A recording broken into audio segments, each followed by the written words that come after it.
नमस्कार, आप देख रहे हैं 3D न्यूज नेटवर्क। बता दें, वलसाड़ सिटी पुलिस ने एटीएम फ्रॉड करने वाले आरोपी को धर दबोचा है। हाईटेक तरीके से धोखाधड़ी का हुआ खुलासा।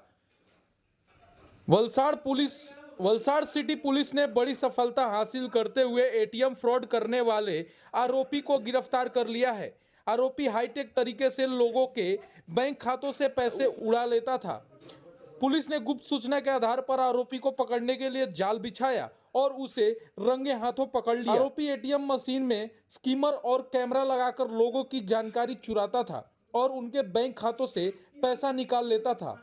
पुलिस ने आरोपी के पास से नकदी, फर्जी एटीएम कार्ड और अन्य उपकरण जब्त किए हैं। पुलिस के अनुसार आरोपी कई दिनों से इस तरह की धोखाधड़ी कर रहा था। इस गिरफ्तारी से लोगों को राहत मिली है। पुलिस ने जनता से अपील की है कि वे सतर्क रहे और किसी भी संदिग्ध गतिविधि की जानकारी तुरंत पुलिस को दें। इस मामले में आगे की जांच जारी है और पुलिस आरोपी से पूछताछ कर रही है ताकि उसके नेटवर्क का पर्दाफाश किया जा सके। वलसाड़ पुलिस अधीक्षक डॉक्टर करणराज वाघेला जी ने प्रेस कॉन्फ्रेंस कर मीडिया को क्या दी जानकारी, देखिए यह खबर। ऐसे ही आसपास की तमाम बड़ी खबरों को जानने के लिए देखते रहें 3D न्यूज नेटवर्क। अगर आपने हमारे चैनल को सब्सक्राइब नहीं किया तो अभी सब्सक्राइब कर ले और बेल आइकन को दबा दे ताकि हर खबर आप तक आसानी से पहुंच सके। धन्यवाद। वलसाड जिल्लाના વલસાડ સિટી પોલીસ સ્ટેશન વિસ્તારમાં 19 નવેમ્બરના રોજ એક મહિલા દ્વારા એક ફરિયાદ આપવામાં આવી હતી, જે અનુસંધાને ફરિયાદની હકીકત એવી હતી કે છેલ્લા 1-1.5 મહિનામાં એના એટીએમ કાર્ડનો ઉપયોગ કરીને અલગ અલગ એટીએમમાંથી 4,06,038 રૂપિયા ઉપાડી લીધેલા છે। જે પ્રાથમિક હકીકત જે મળી હતી એ પ્રમાણે આ મહિલા કોઈ એક એટીએમમાં વલસાડ સિટીના તિથલ રોડ ઉપર કોઈ એટીએમમાં પૈસા લેવા ગયા હતા। એ વખતે એ એટીએમ કાર્ડ એમનું જે હતું એ જે લોકો હતા પાછળ જે ઊભેલા એ લોકોએ વાતોવાતમાં એને બિઝી રાખીને એનું જે કાર્ડ હતું એટીએમ કાર્ડ એ બદલી લીધેલું હતું।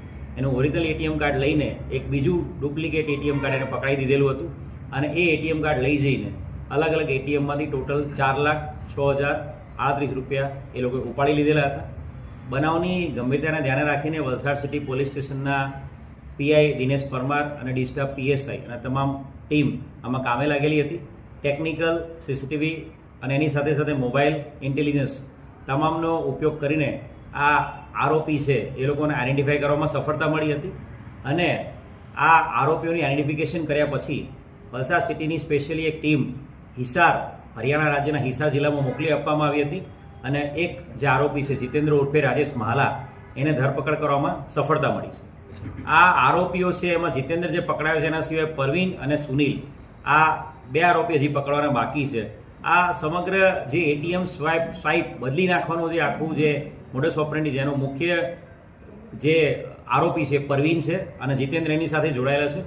આરોપીઓ બાય કાર ત્યાંથી હિસાર હરિયાણાથી નીકળ્યા હતા અને એ લોકોની મોડસ ઓપરેન્ડી એવી છે કે એ લોકો જે અલગ અલગ એટીએમની અંદર મશીનની અંદર જે પૈસા ઉપડાવેલા જે લોકોને એટીએમ કાર્ડમાંથી પૈસા ઉપડવામાં તકલીફ પડી રહી છે અથવા તો જે ભોળા લોકો છે જે લોકો કાર્ડ એમનું અંદર હોય છે નીકાળવામાં તકલીફ પડે છે તો પૈસા ઉપડવામાં તકલીફ પડે છે, જેને પિન નંબર નાખ્યા પછી એ લોકોને એન્ટ્રી કરવામાં તકલીફ પડે છે, એવા લોકોને આઈડેન્ટિફાઈ કરી લેતા હતા અને એ લોકોને મદદ કરવાના બહાને અથવા તો પછી એ એટીએમ યુઝ કરનારા વ્યક્તિને અમારે ઉતાવળ છે એમ કરીને એ લોકોને ઉતાવળ કરાવીને એમનું કાર્ડ લાવ હું તમારું કાર્ડ આપી દઉં છું એમ કરીને કાર્ડ આપવાના જગ્યાએ એનું કાર્ડ લઈને બીજું કાર્ડ આપી દેતા હતા।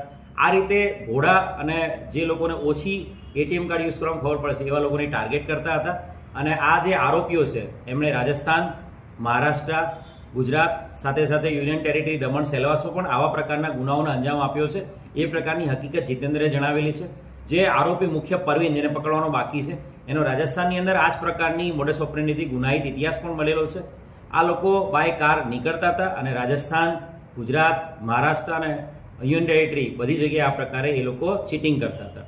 આરોપી જે પકડાયો છે જીતેન્દ્ર એની પાસથી જે બનાવમાં ગુનામાં જે ગયેલા પૈસા છે ટોટલ 4,06,038 રૂપિયા એ રિકવર કરવામાં આવ્યા છે। સાથે સાથે એની પાસેથી હુન્ડાઈ i20 કાર અને એની પાસે એક મોબાઈલ ફોન 5,000 રૂપિયાનો અને ટોટલ 99 જેટલા અલગ અલગ બેંકના એટીએમ કાર્ડ એની પાસેથી મળ્યા છે। જે એટીએમ કાર્ડની ડિટેલ્સ અમે અલગ અલગ બેંકોમાંથી હાલ કઢાવી રહ્યા છીએ અને એટીએમ કાર્ડના જે ઓનર્સ છે એનો પણ સંપર્ક કરવામાં આવશે, જેથી કરીને અલગ અલગ રાજ્યોમાં બીજી કોઈ જગ્યાએ આ પ્રકારની મોડસ ઓપરેન્ડીથી ગુના આચરેલા હોય એમને તો એમની વિરુદ્ધમાં ગુના દાખલ કરાવી શકાય. હાલના તબક્કે જે જીતેન્દ્રની પૂછપરછ કરતા એવું ખબર પડે કે સુનિલ નામનો એક વ્યક્તિ છે ડ્રાઈવર, એ આ લોકો સાથે જોડાયેલો હતો અને સુનિલ ગાડી ડ્રાઈવ કરતો હતો અને પરવીન અને જીતેન્દ્ર એ લોકો હરિયાણાથી નીકળતા હતા અને અલગ અલગ જગ્યાએ આ રીતે એટીએમ મશીનો ટાર્ગેટ કરતા હતા અને જ્યાં ભોળા લોકો, જે લોકોને અમુક લોકોને જેને એટીએમ કાર્ડ યુઝ નથી કરતા આવડતું બરોબર, એવા લોકોને લોકો ટાર્ગેટ કરતા.